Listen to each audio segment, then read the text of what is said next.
Well, Spider-Man 4 is about to kick off production, and it seems like a pretty familiar face is ready to return. Let's take a couple minutes to talk about the return of J.K. Simmons and the answer he gave that's got everybody talking. Well, in Spider-Man Far From Home, we actually got probably one of the most wild moments in the history of the MCU, when Marvel Studios brought J.K. Simmons back as J. Jonah Jameson in Earth 616. Now, Jameson's version of the character has been a fan favorite since the Tobey Maguire films that came out more than 20 years ago, and honestly, I can't imagine anybody else playing the character. Now, his role grew even bigger in Far From Home, and since he's part of the MCU's 616 world, and probably still part of Tobey Maguire's world, well, many fans were wondering if he was going to be part of Spider-Man 4. We've heard multiple reports, although nothing has been confirmed, that that movie could involve a street-level story potentially involving other heroes of New York City, which would mean Jameson would be a massive part of that story. Now, recently, the actor himself sat down with the team over at Screen Rant, and JK was asked about his future in the MCU and whether he'll return to what's probably one of the most iconic roles he's played. Now, his answer was, well, rather telling.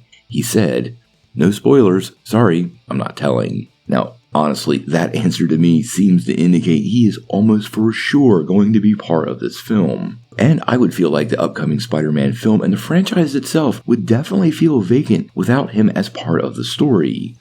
Now, as many of you know, Spider-Man No Way Home left the world not knowing who Spider-Man actually was. So this will give J.K. Simmons a chance to return to that role and play up his general distrust for the wall crawler. Now, there's still the distinct possibility that Spider-Man 4 takes place in some weird corner of the multiverse as it comes after Doomsday. And with that, well, I do wonder where he'll fit into the film. But if you understand how Battleworld works, and they simply take part of New York City and jam it into Battleworld, well, there's no reason J.K. Simmons can't be part of that.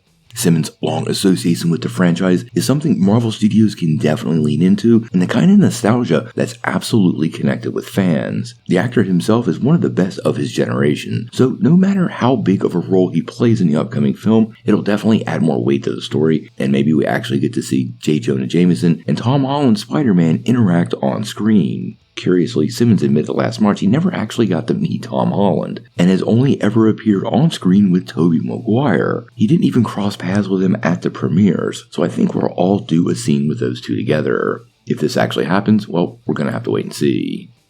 Now, before you take off though, make sure you hit that like and subscribe button, and don't forget to ring the bell for all the updates. We do daily Marvel and DC videos, and we want to be your place for all the real, truthful superhero news, and we're going to bring it to you truthfully and transparently so you are really, really in the know.